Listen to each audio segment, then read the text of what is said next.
Alright, so to start my speech off, I'm gonna give you a quote from Sally Brampton in Shoot the Damn Dog, a memoir of depression.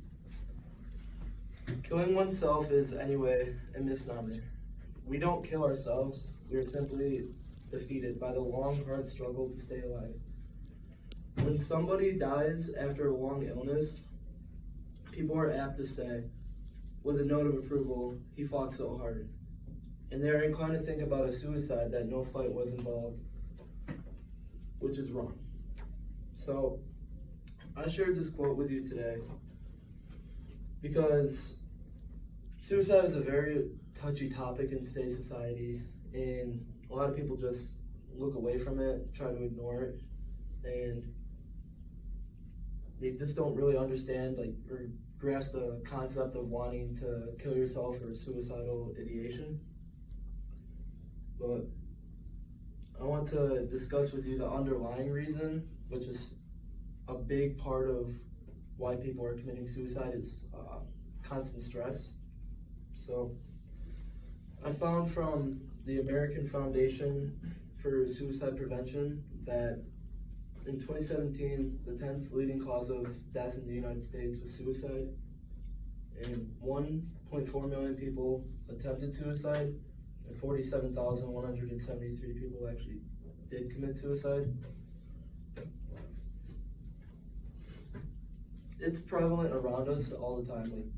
The numbers aren't as high as other leading causes of death, but 1.4 million people attempting suicide is still an epidemic, and 47,173 people actually going through with it is not good.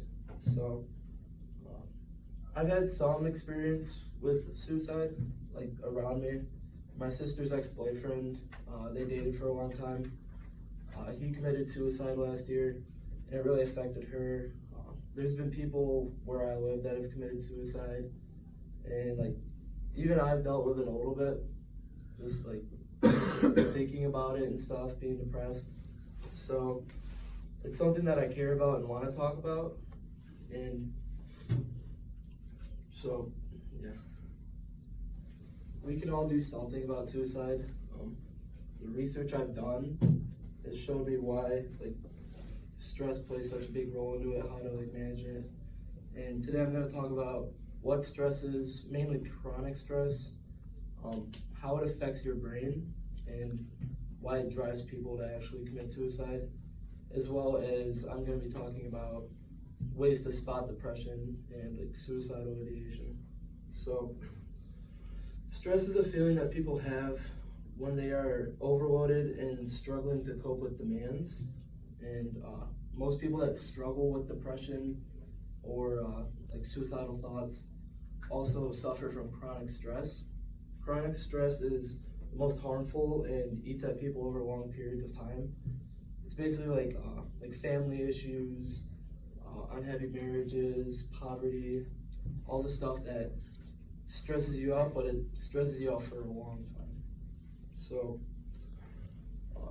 when a person is suffering from chronic stress, it really messes with their brain and they see no escape from it. And so alright, I'm going to talk about how it affects the brain now. So in your brain you have neural circuits, and those neural circuits are repaired by microglia, which are the resident immune cell in the brain.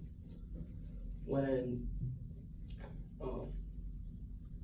you're going through stress and stuff, the microglia can't rebuild those neural circuits, which leads to more issues like depression and anxiety. And a study that a study that I found, which was led by Ronald S. Newman at Yale, he investigated what happens to the brain's microglia under stress.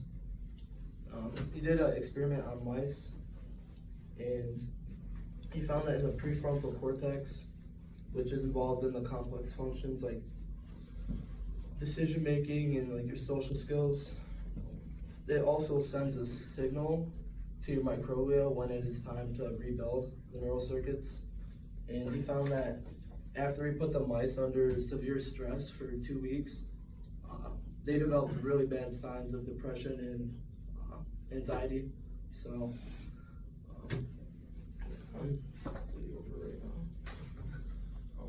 alright. How this causes suicides? People that are dealing with chronic stress usually do it on impulse. So they take just usually minutes or an hour leading up to the time they actually do commit suicide, even though they've been dealing with it for a long time.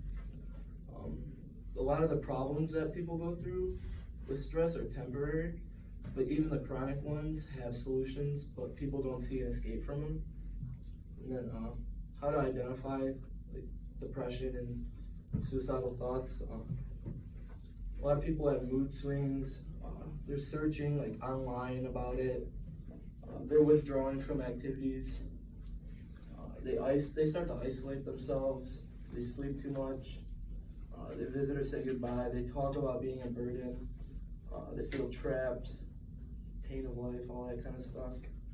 And then what I learned about suicide, or what I talked about, is that suicide is an epidemic. How stress affects your brain, what it is, and how it drives people to eventually commit suicide. And then the last thing I want to leave you guys with is you never know who is dealing with that around you. So just be the best person that you can. Try to uplift everybody, because you never know who's going to be a part of the statistic.